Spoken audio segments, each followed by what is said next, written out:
So yan guys, so nandito tayo ngayon sa Blue Lagoon.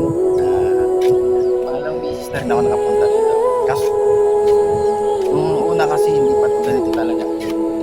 Nilalakad pa namin yun dito sa baba. Pero ngayon, grabe ang ganda. Ang laki na ng pinagbago.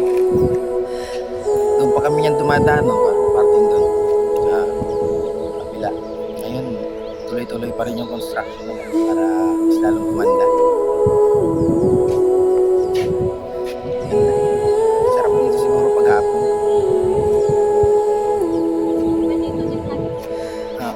Hindi, nag-ano sila eh, nag-camping sila dito eh.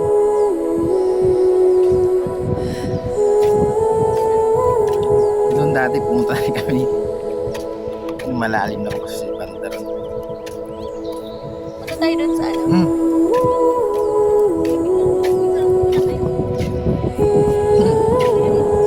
Ganda.